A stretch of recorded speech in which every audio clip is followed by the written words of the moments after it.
Hello, everybody. So, I have some breaking news today to share with you guys. So, let me start off with this news that's happening in Worcester. Worcester. Okay, I can't speak. But so yesterday is when I saw the news that Karen Solomon is currently on the run. There was a police press conference that was held earlier today, but she is sought in the unaliving of her husband. And so today the news was saying that they are searching. There's a pond that they are searching to see if um, you know something may have happened to her as well, and she's in there. And so there's a search that's continuing, and I want to look for something specific.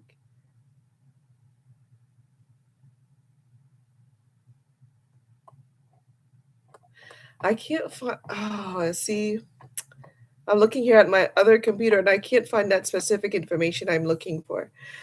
But so it says a woman has been sought for days. So it's been a couple of days, and she's wanted in the death of her husband, Kurt Solomon. And she is wanted for assault and battery. When the news came out, they said that she shouldn't be approached, that if you saw her, you should just call 911 because they believe that she has a deadly weapon. There is a ringing camera video that shows her walking away from the property, and she has something in her hand. Now, I'm not sure if that is the weapon that they are talking about, but it's been, a couple of days now where he sustained and succumbed to his injuries. And so, I hear people online saying it might have been a domestic violence situation. It might have been, any one of these things. And we don't have any information about what was going on in that household. All we know that is he's no longer here and she's, on the run. And so until she's found, there's nothing that anybody can conclude from, the information that we're getting. Obviously, you know, there's going to be more and more information that comes out. But right now, there is a pond that they are searching. I'm not sure. Maybe they think that she's, planning to do something to herself as well. But this is a story that has been going on in Massachusetts for a couple of days now, and I have seen them talking about it. There's a wake that's planned. There's an obituary that's also out. His name is Kurt Solomon, and so people have been, pouring in their well wishes for him and his family, and just his mother. He has two brothers. He liked fishing and gardening and golfing. There are just so many things that, people are coming out and saying. And obviously, we won't know the story. We won't know what happened until she is found. But she is currently on the run, and the police are currently looking for her at this particular time. So we'll have to wait and see, what happens. Um, Moving on to an update in the Perez Hilton case. So I just found out, I just saw that he's been granted visitation. And so if you remember, he had granted custody of his children to his mother. So he has three children, they're all school age children. Um, he granted custody of them to his mother because his recovery time is going to be a very long time. And, it sounds like even he notices or he sees that he will not be able to care, for the children, even if he was to be released from the hospital soon. He still has a long recovery time ahead of him. And so he granted custody to his mother, and of course, they're going through the courts, And so the courts have granted him visitation, supervised visitation, which means that somebody who CPS authorizes has to be in the room with him at all times when he is visiting with the kids. And so this just reminds me of the Lindsay Clancy case that is going on right now. And it's like, if only somebody would have done that, if only somebody would have been supervising her while she was with the kids, and the kids be totally separated from her if nobody could be there to supervise her being with the children. That's what was needed, is for the children to be removed, since she had, clearly voiced to, her husband, to her in-laws, and to everybody who would listen, that she was having thoughts of harming them. They should have removed the children and should have never left her alone with them. So in this case with Perez Hilton, it sounds like he's very much aware. It sounds like his mom is, stepping in, and she is giving him the actual help that he needs. So rather than just fluffy words and we'll be there for you and things like that, she's giving him the actual help that he needs by taking the kids. Because taking 3 children on, it's a lot, to get them ready every morning, take them to school, prepare their meals, wash clothes, take care of all of the emotions and things that are going to happen in between. And she's signing up for it. She's saying, hey, I am here for it. I'm going to do everything in my power to help you. You are my, you are my child. These are my grandchildren. And I'm going to offer you the actual help that you need. I was talking to somebody the other day, and we were talking about the church and praying for people. And one of the things we were talking about is the fact that if somebody needs a glass of water, you can pray for them, but give them a glass of water. And in many, many cases, we miss the mark because we're not giving the person the actual help that the person needs. We kind of, I don't know what blocks us from doing it, to be honest with you. Like in the Lindsay Clancy case, I don't know what stops them from doing it. Like, I don't know if it never crossed their mind. I mean, these are people of means. They had a nanny, both grandparents were there, both sets of grandparents were present enough to hear what she was saying and things like that. So I don't know what stopped them from saying, hey, let's actually take the kids, and we'll take care of the kids while you are, focusing on your mental health. I don't know why that never crossed their mind, or, things to do that. And so one of the things that I would encourage all of us, every single person. So remember, when I talk about these things, I want us to be able to think about, okay, how can I help in a situation if a situation like this ever came up around me? And that is to actually to offer the actual help that the person needs.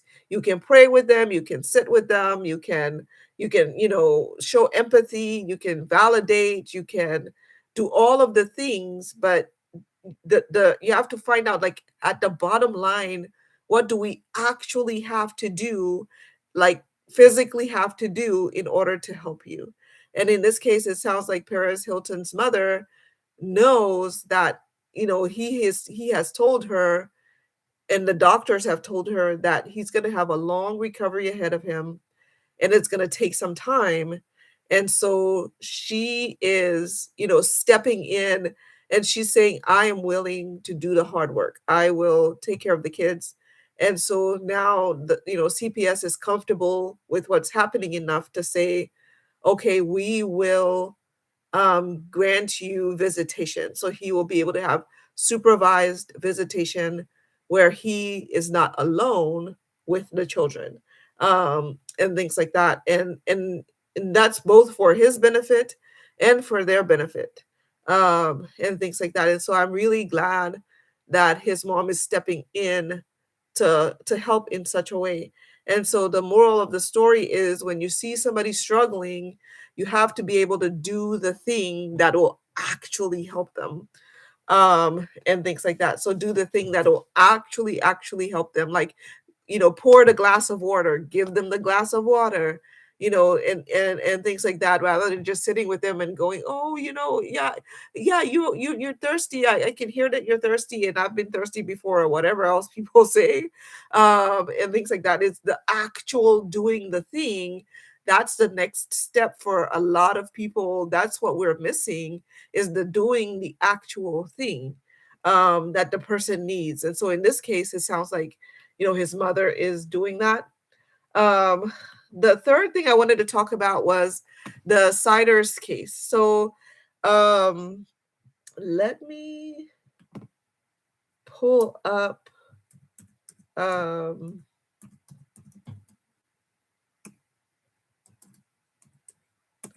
Elizabeth Siders.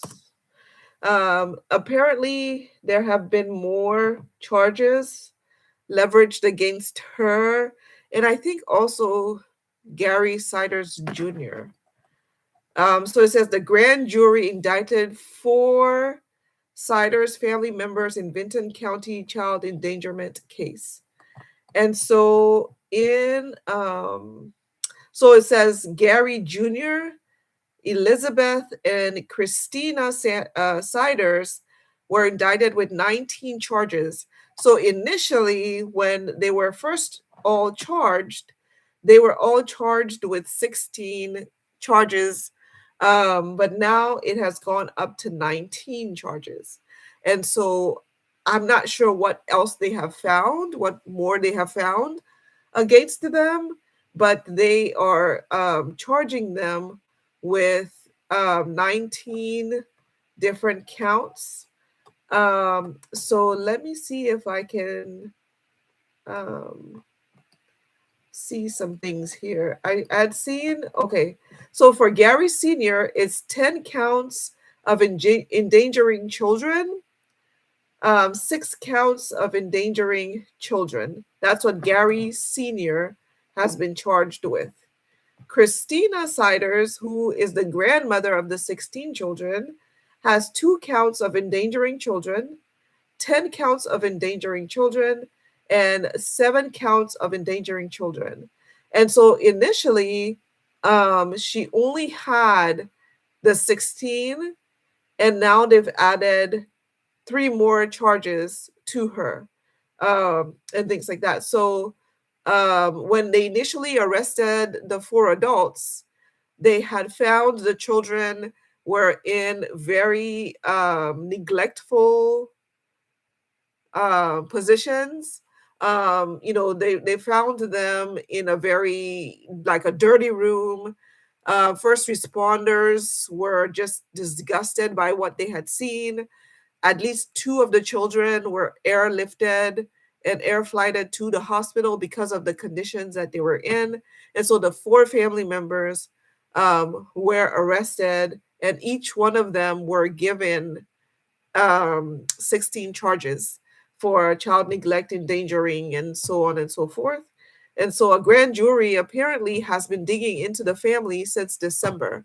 And so the extra charges that they've gotten from that makes it 19 charges against the 3 adults, comes from that earlier case that was being investigated in December. And so the initial way that the police found the Siders children is that they had gone to serve a warrant for Gary Siders Jr. And when they went to serve the warrant for Gary Siders Jr., they searched the place and they found the 16 children. When they found the 16 children, all 4 adults in the household were then arrested. Now, the thing that surprises everybody is Elizabeth Siders, the mother of the 16 children. People have wanted to give her some consideration and some grace, because when she initially married Gary Jr., I think she was only 14 years old when she initially married Gary Jr., and he was already 18. He was already an adult. And they had to cross state lines, and her family, her parents, give consent for her to marry him. And then when she and Gary Jr. got married, they started having children. They moved around a lot. And then eventually they moved in with his parents, and they were living now with his parents when this whole case kind of broke loose and things like that. But people have wanted to give Elizabeth Siders grace because she was so young when she married Gary Siders Jr. And, everybody was saying she was too young. She didn't have a chance to grow up and to understand what, you know, um, abuse, neglect, how to take care of children. The poverty level in the home was significantly high. One of the dollar store people that lives in the area said that they would come into the dollar store and it would just smell like there was this horrible smell that would come off of them. And they would buy things like water and oil. They wouldn't, nobody has said that they were able to see like what exactly the kids were eating, and different things like that. Some people speculated that the oil was for the kids to eat. I don't know how that can be possible. But So a lot of people wanted to give her grace because of the nature of how their relationship started, how young she was when she started having children, and things like that. But this new grand jury indictment shows that law enforcement authorities have seen something that we're not seeing, and therefore they're putting these charges against them. So Gary Jr. has 2 counts of endangering children, 10 counts of endangering children, and 7 counts of endangering children. Elizabeth Siders has 2 counts of endangering children, 10 counts of endangering children, and 7 counts of endangering children. And so, as the case moves forward, we will definitely hear a little bit more about why these extra charges were given to them. But they were initially taken into custody on June 30th. So, since December, apparently they had been, law enforcement had been investigating them. It took them all the way until June for them to go and serve their initial warrant. And then they found the children. And then um, they've been in jail since then. Gary Siders Sr. was initially put in jail, but he was removed from the jail and taken to the hospital because of the medical conditions he was in. So Vinton County Jail petitioned the state and told the state that they would go bankrupt if they were to take care of his medical needs and also take care of the 16 children. Because remember, the 16 children were put into state custody.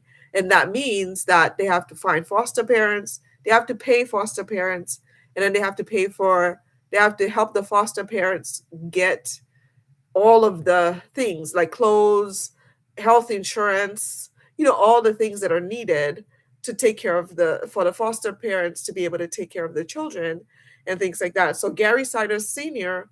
was taken to the hospital because Vinton County couldn't absorb his medical bills without going bankrupt. And so now he is in a facility. I'm assuming it's going to be something of a memory care facility, so that, they can take care of both his mental health and his physical needs. And so we'll see what happens with that. But as of right now, the last information that I know is that he is still in a facility. All of their lawyers have petitioned the judge so that they can all have an evaluation for competency.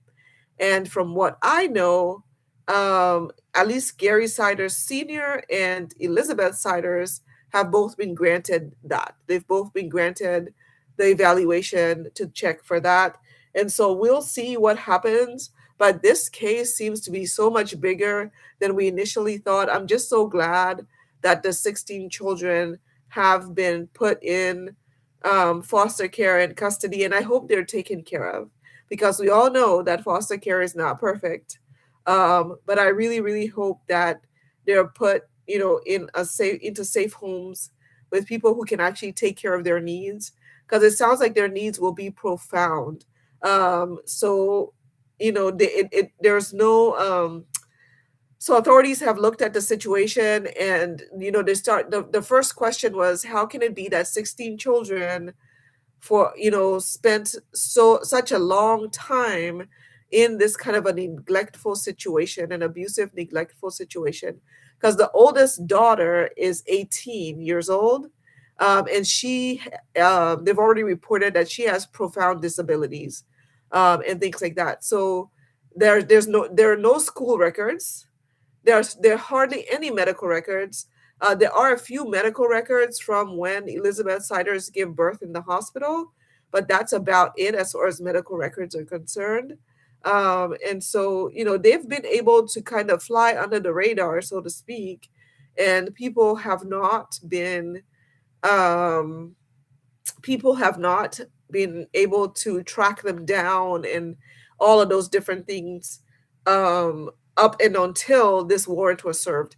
Now, I will go back and say the from what I have heard, the two extra counts against them, um, the those two children, from what I've heard, are not Sider's children. They are other children, from I don't know where. And so we'll have to wait and find that out and see who it is and what's going on there. But yeah, it's getting a lot deeper.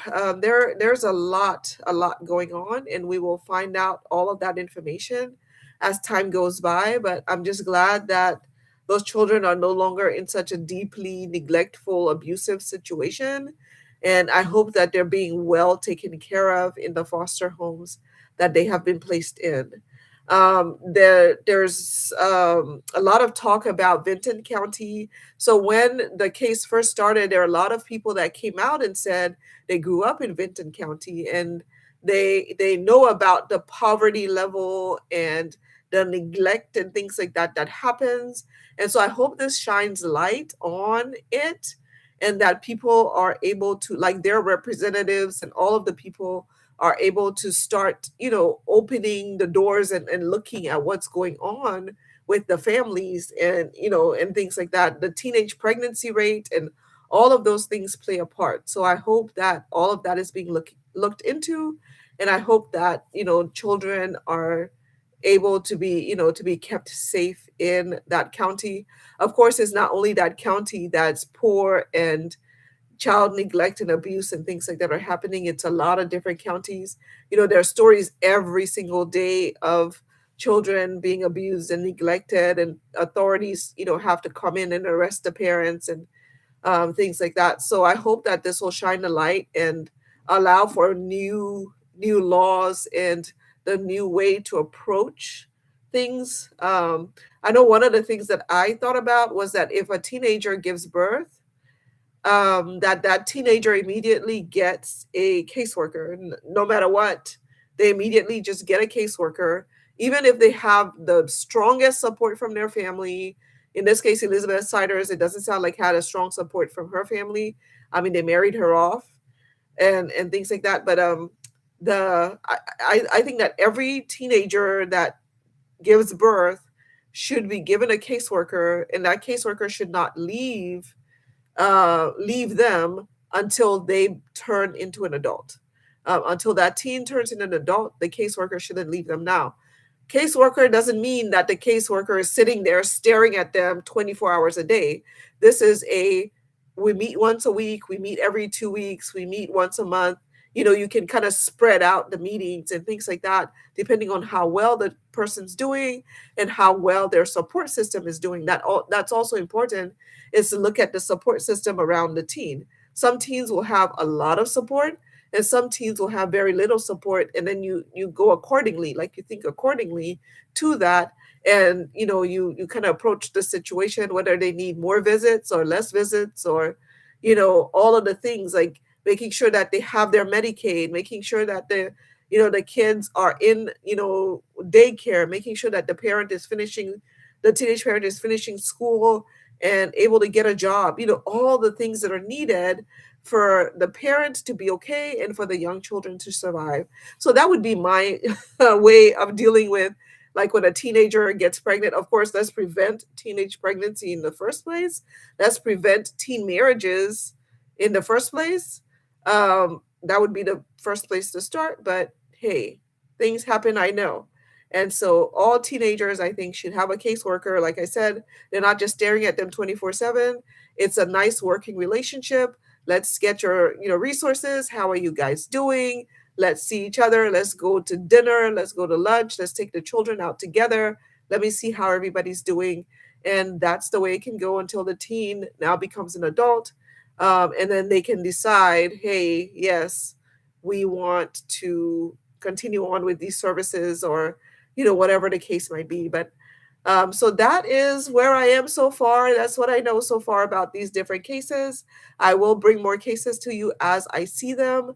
Let me know what you think so far. What is the solution to some of these things? Let me know in the comments. All right. Thank you guys so much. All right. Bye.